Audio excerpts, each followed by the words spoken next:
Қайырлы күн. Бүгін біз сіздерге жылжымайтын мүлік нарығын талдау атты дашбордты таныстырғымыз келеді. Дашборд екі бөлімнен тұрады. Біріншісі жылжымайтын мүліктің сипаттамасы. Екіншісі жылжымайтын мүлік бағаларының нарығы. Жылжымайтын мүліктің сипаттамасы бөлімінде екі бөлімше бар: кепілдегі және кепілде жоқ мүлік. Сондай-ақ тұрғын және тұрғын емес нысандар бойынша нұсқалар қарастырылған. Төменде сіз тұрғын жылжымайтын мүліктің жалпы саны, оның шаршы метрмен есептелген жалпы ауданы және орташа аудан туралы ақпаратты көре аласыз. Сондай-ақ деректер өңірлер, аудандар және елді мекендер бөлінісінде келтірілген. Көріп отырғаныңыздай, мұнда әрбір аудандағы жылжымайтын мүлік саны бойынша мәліметтер берілген.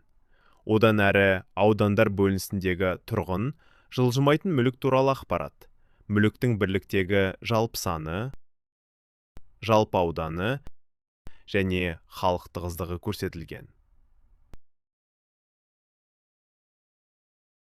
Жоғарыда сіз кепілде жоқ тұрғын, тұрғын емес немесе кепілдегі тұрғын емес мүлік сияқты қосымша бөлімшелерді таңдай аласыз.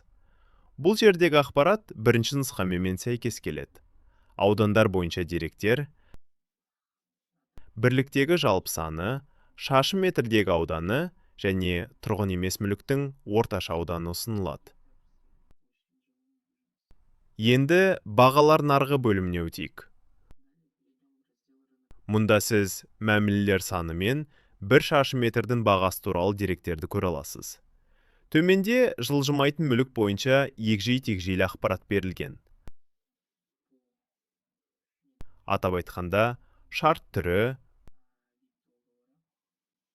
өңір, аудан, көше атауы мен үй нөмірі.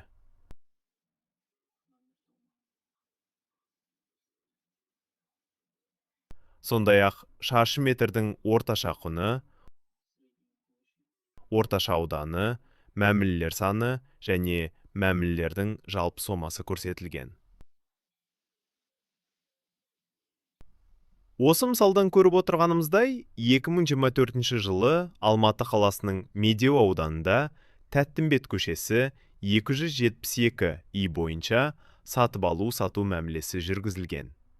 Мұнда осы шарт бойынша барлық деректер көрсетілген. Ең жоғарғы жағында сіз нақты көшелерді, нотариусты және шарт түрін таңдай аласыз. Мұнда сатылым немесе мүлікті беру жүзеге асырылған шарттардың үлесін, көшелер бойынша мәмілелер санын және осы шарттарды рәсімдеген топ 20 нотариустың тізімін көруге болады. Бұдан бөлек, көшелер бойынша сатылымдардың жалпы сомасы, шаршы метрдің орташа құны және көшелер бойынша жиынтық ақпарат, атауы, орташа құны, орташа ауданы, мәмілелер саны және жалпы сомасы берілген.